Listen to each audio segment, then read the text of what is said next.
Hi friends, welcome to Selvi Mano's life style. இன்றைக்கி என்ன video பார்க்க போகிறோன்னா, நீங்கள் எந்த மாதிரி மீன் செஞ்சாலும் மீன் வறுவல் டேஸ்ட்டாகவே இருக்க மாட்டேங்குதா, மசாலா எல்லாமே மீனில் இல்லாமல் எண்ணெயிலே பிரிஞ்சு போயிடுதா. அப்போ நான் சொல்கிற அந்த மெத்தடில் மீன் வறுவல் செஞ்சு பாருங்கள். ரொம்ப கிறிஸ்பியாக, கொஞ்சம் கூட மசாலா உதிராமல் சூப்பராக டேஸ்ட்டாக இருக்கும். அதுக்கு முன்னாடி இப்போ தான் நம்ம வீடியோ முதல்ல பார்க்குறீங்கன்னா நம்ம சேனலை வந்து மறக்காமல் சப்ஸ்கிரைப் பண்ணுங்கள். பக்கத்தில் இருக்க பெல் ஐக்கானே கிளிக் பண்ணிக்கோங்க. அப்போ தான் நான் வீடியோ போட்டால் உடனே நீங்கள் பார்க்க முடியும். வாங்க வீடியோக்குள்ளே போகலாம். இந்த மீன் வறுவல் செய்கிறதுக்காக நான் 1/2 கிலோ அளவுக்கு வெள்ளை மீன் வாங்கிட்டு வந்திருக்கேன். பாருங்கள் மீன் எவ்வளோ ஃப்ரெஷ்ஷாக இருக்குது அப்படின்ட்டு. மஞ்சத்தூள் கல்லுப்பெல்லாம் போட்டு 2 டைம் நல்லா க்ளீனாக கழுவி வச்சுருக்கிறேன். இப்போ 1/2 கிலோ அளவுக்கு மசாலா அளவு சொல்கிறேன். கோபுரம் மாதிரி 1 ஸ்பூன் அளவுக்கு தனி மிளகாத்தூள் சேர்த்துக்கலாம். இது வந்து காஷ்மீரி மிளகாய் எதுவுமே கலக்காமல் வீட்டில் அரைச்ச தனி மிளகாத்தூள் தான். ஊசி மிளகான்னு சொன்னாங்க, அந்த மிளகா தான் வாங்கி அரைச்சி வச்சுருக்கிறேன். இதில் சின்ன ஸ்பூனில் 1/2 ஸ்பூன் அளவுக்கு மல்லித்தூள் சேர்த்துக்கலாம். நான் எடுக்கிற மசாலா எல்லாமே வீட்டில் அரைச்சது தான். கடைத்தூள் வந்து எதுவுமே சேர்க்க மாட்டேன் எப்போவுமே. இதே மாதிரி வீட்டில் அரைச்சி நீங்களும் யூஸ் பண்ணுங்கள். அடுத்ததாக ஒரு 1/4 ஸ்பூன் அளவுக்கு ஜீரகத்தூள் சேர்த்துருக்குறேன். ஒரு 1/4 ஸ்பூன் அளவுக்கு சோம்புத்தூள் சேர்த்துருக்குறேன். அடுத்ததாக நம்ம வீட்டில் அரைச்ச ஃப்ரெஷ்ஷான இஞ்சி பூண்டு பேஸ்ட்டு சேர்த்துக்கலாம்.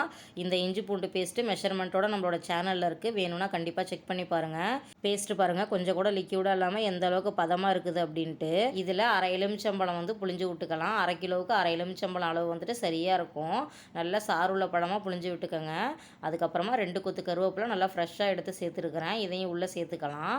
அடுத்தது கார்ன்ஃப்ளவர் 1 ஸ்பூன் எடுத்துக்கிறேன். நம்ம மிளகாத்தூள் எடுத்த மாதிரி கோபுரமாக 1 ஸ்பூன் அளவுக்கு எடுத்துக்கலாம்.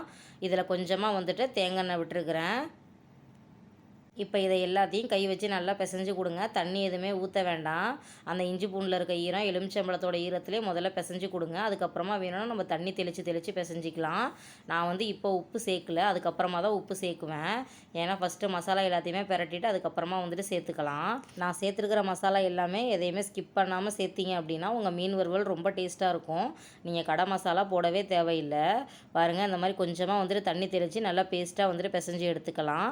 இந்த டைமில் ஒரு 1/4 ஸ்பூன் அளவுக்கு வந்துட்டு உப்பு சேர்த்துட்டு நல்லா மசாலா வந்துட்டு பிரட்டி எடுத்துக்கலாம். பாருங்கள் எவ்வளோ பதமாக இருக்குது அப்படின்ட்டு. இப்படி மசாலா எடுத்து கீழே போட்டால் ரொம்ப கொலன்னு இல்லாமல் பதமாக விடணும். இதுதான் வந்துட்டு மசாலா உதிராமல் இருக்கும் நமக்கு. இப்போ எல்லா மீன்லேயும் ஒன்று ஒன்றா எடுத்து வந்துட்டு பிரட்டி கொடுத்துக்கலாம். எனக்கு வந்து இந்த மாதிரி ஸ்பீடாக பிரட்டியே வந்து பழகிடுச்சு. நீங்கள் பொறுமையாக வந்துட்டு ஒன்று ஒன்றா பிரட்டி கொடுங்க. நான் எடுத்துருக்கிற அளவு வந்துட்டு 1/2 கிலோ மீனுக்கு சரியாக இருக்கும். நீங்கள் அதிகமாக எடுக்கிறீங்கன்னா இதை அப்படியே வந்து டபுள் பண்ணிக்கோங்க. வறுவல் செய்கிறதுக்கு இந்த வெள்ளை மீன் வந்துட்டு நல்ல ருசியாக இருக்கும். முள் அதிகமாக இருக்காது. நீங்கள் குழந்தைங்களுக்குமே கொடுக்கலாம். ரொம்ப ஈஸியாக இருக்கும் சாப்பிட்றதுக்கு. பாருங்கள் எல்லா மசாலாவையும் இந்த மாதிரி அழகாக பிரட்டி எடுத்தாச்சு. இப்போ இதை வந்துட்டு ஒரு 1/2 மணி நேரம் வந்து ஃப்ரிட்ஜில் வச்சு எடுத்துக்கலாம். ஃப்ரிட்ஜில் இல்லைன்னா நீங்கள் ஒரு 1/2 மணி நேரம் ஃபேன் காற்றுல வச்சு எடுத்துக்கோங்க. பாருங்கள் மசாலா வந்துட்டு இப்போ ஃப்ரிட்ஜிலேருந்து எடுத்துட்டோம். முதல்ல இப்படி இருந்துச்சு, இப்போ எந்த அளவுக்கு மசாலா அப்படியே க்ரிப்பாக பிடிச்சிருக்குதுன்ட்டு. இப்போ பொரிச்சிடலாம். ஒரு வானல் வச்சுட்டு தண்ணி இல்லாமல் நல்லா காஞ்ச உடனே பொரிக்கிறதுக்கு தேவையான அளவுக்கு தேங்காய் எண்ணெய் விட்டுருக்குறேன். நாங்கள் வீட்டில் எப்போவுமே சமைக்கிறதுக்கு தேங்காய் எண்ணெய் யூஸ் பண்ணுறதுனால எல்லாத்துக்குமே அதை தான் போடுவோம். நீங்கள் விருப்பம் போல் எந்த எண்ணெய் வேணாலும் விட்டுக்கோங்க.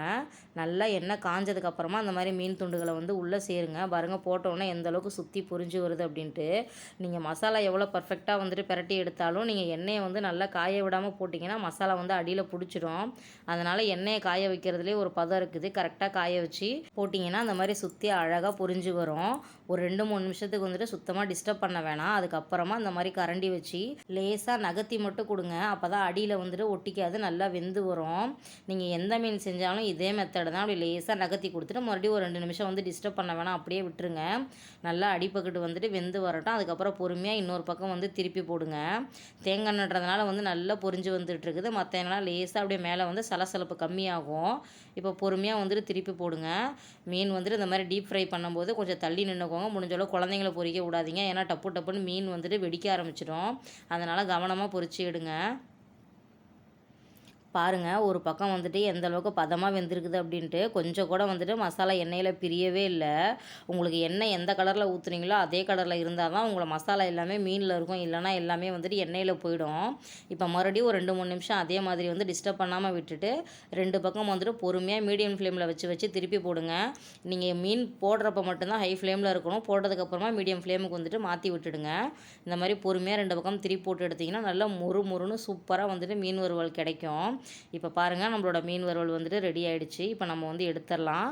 இதுக்கு மேலே விட்டோம்னா கலர் வந்துட்டு மாறிடும். நம்ம வந்து காஷ்மீரி தூள், கலர் பொடி எதுவுமே சேர்க்காம நம்மளோட தனி மிளகாய் தூள்ல எந்த அளவுக்கு மீன் சூப்பராக கலராக இருக்குது பாருங்கள். மீனை எடுக்கும்போது சிம்மில் வச்சுட்டு எடுங்க, இல்லைனா மேலே இருக்க மீன் எடுக்கிறதுக்குள்ளே கீழே இருக்க மீன் வந்துட்டு கரிஞ்சிடும்.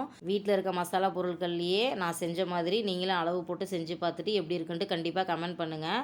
இந்த வீடியோ உங்களுக்கு யூஸ்ஃபுல்லாக இருந்துச்சுன்னா நம்ம சேனலை வந்து லைக் பண்ணுங்கள், சப்ஸ்கிரைப் பண்ணுங்கள், உங்கள் ஃப்ரெண்ட்ஸ் அண்ட் ஃபேமிலிக்கு ஷேர் பண்ணுங்கள். நம்ம சேனலில் இருக்க எல்லா வீடியோவும் தொடர்ந்து வாட்ச் பண்ணுங்கள். Thank you friends.